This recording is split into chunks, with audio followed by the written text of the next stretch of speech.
Et j'aime bien les choses qui me surprennent, les choses qui ont des couilles. Voilà, comme dirait un certain Reda. Mais je suis assez d'accord.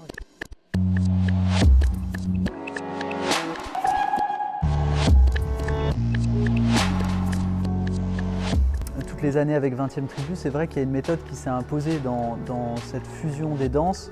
J'utilise beaucoup la danse contact, mais ça pour moi c'est ce qui est très juste pour moi à une part de la création, c'est-à-dire que j'ai défini une méthode d'écriture chorégraphique, mais pour moi ce qui m'intéresse maintenant c'est de me dire que je vais un peu dépasser ce stade parce que le but d'un artiste c'est pas de rester dans ses savoirs et dans son confort, sinon on s'ennuie en vérité.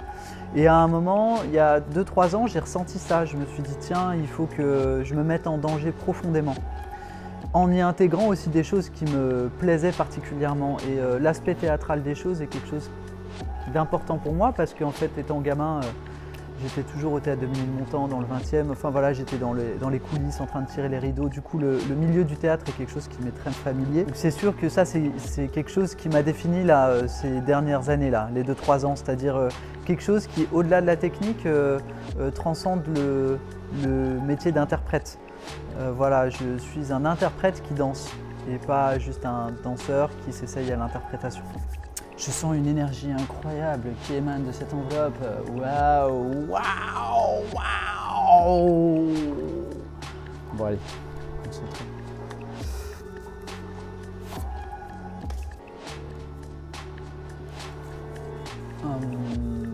C'est hyper intéressant parce qu'il y a plein de lectures possibles, de degrés de lecture possibles.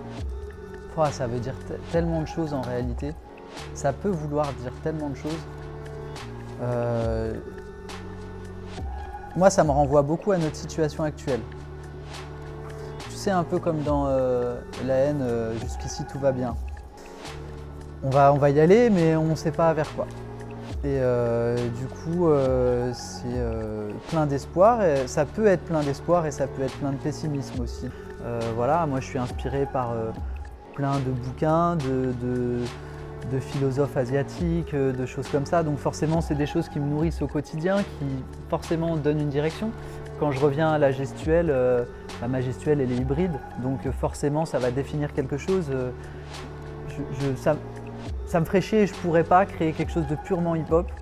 Et comme je ne pourrais pas créer quelque chose de purement contemporain, je suis vraiment au carrefour de plusieurs trucs et qui définissent forcément les choses.